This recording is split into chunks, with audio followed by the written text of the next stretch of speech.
দিয়ে দিন, মাফ করে দেন।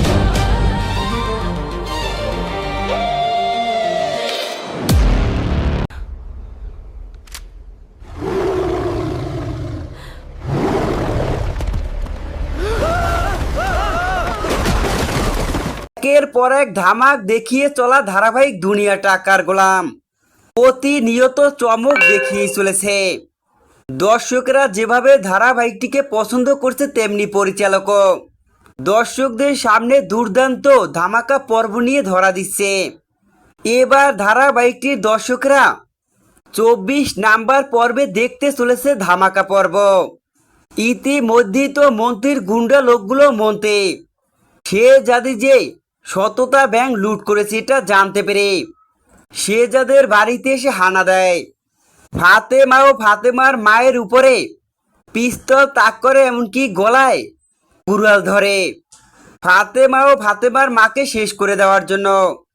যখনই গুন্ডা লোকগুলো ফাতেমাকে গুলি করতে লাগে, ঠিক তখনই ফাতেমা ও ফাতেমার মাকে বাঁচাতে হাজির হয় বাঘ শেহজাদ চৌধুরী, সেই পালিত বাঘটি। শেহজাদ যেভাবে তার মা ও স্ত্রীর সামনে সমস্ত বিপদের হাত থেকে বাঁচায়, তাদের সামনে ঢাল হয়ে দাঁড়ায় শেহজাদ চৌধুরী, তেমনি এবার শেহজাদ চৌধুরীর পালিত বাঘটি ফাতেমা ও ফাতেমার মায়ের সামনে সমস্ত গুন্ডাদের হাত থেকে বাঁচাতে হিংস্র হয়ে হাজির হয়েছে। যেখানে দেখা যায় ক্ষুধার্ত বাঘটির হিংস্রতা, বাঘটি হিংস্র হয়ে আহারের জন্য মন্ত্রীর পালিত গুন্ডা লোকগুলোর দিকে ঝাঁপিয়ে পড়ে।